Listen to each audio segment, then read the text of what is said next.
Family, I was thinking about something the other day, and it was crazy. And it made me ask this question, like, if you had 730 pieces of candy, would you struggle to share 10? If you had $730 in your pocket, and I said, can I have 10? Would you struggle to give me those 10? And the reason I asked that, what made me think about it, is because there's an average of about 730 hours in each month. Every month averages 730 hours. And I'm asking you to give God about 10 per month. What does that mean, PC? That in the month of June, we're expecting to have, we're hoping and praying to have 730 or so hours. And I want to encourage you to give God 10. What does that mean? That means come to church every Sunday in the month of June. I'm asking you to do 4 for 4. Let's go 4 for 4. There's 4 Sundays in June. Let's go 4 for 4. Every Sunday attendance in June. And then, of course, our Wednesday midweek where we have prayer together. Our push prayer is happening Wednesdays. Like, so many things are happening. And I want you to be a part of it. 10 hours of the 730 in the month of June. Not just June, ongoing. But let's start with June. Let's focus on June. Hebrews chapter 3, verse 13 says, but exhort one another every day, or encourage one another every day, as long as it is called today, that none of you may be hardened by the deceitfulness of sin. I want to challenge us to make the adjustments necessary to make room in our lives for church, not just some days, every week, every day. Your church needs you. You've been assigned by God to City of Faith. And one of the major reasons we've been assigned is to encourage each other, to encourage one another. Even another verse we read a lot about church, Hebrews chapter 10, verse 25.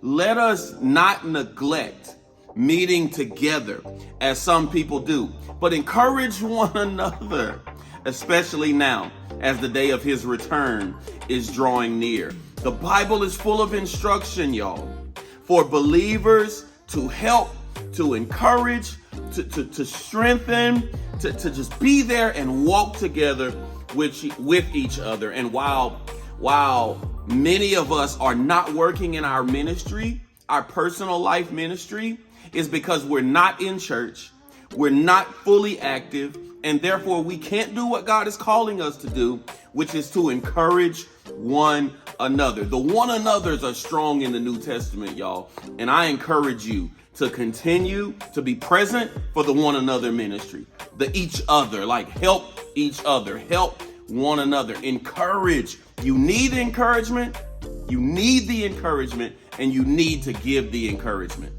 Don't let your brother and your sister in Christ be lacking in the areas they need in life because we're not present to give. That's why I say your church needs you. Your pastor needs you. The kingdom needs you. Community needs you. Yo, Sundays in June. Let's go. Here it is. 4 for 4. I know, just like Wendy's. Well, let's say it like we say. 4 for 4. Let's go. 4 for 4. Let's go. 4 for 4.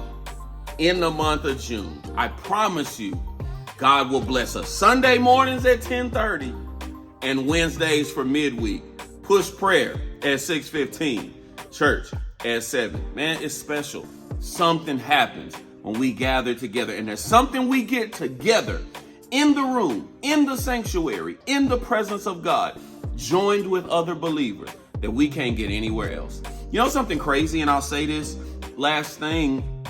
In the Bible, when you see the word saint, it's always plural, because saint, or the saints as we say, as we refer to other believers as, or believers, it's never plural. It's always about the gathering together. It's always about the joining together.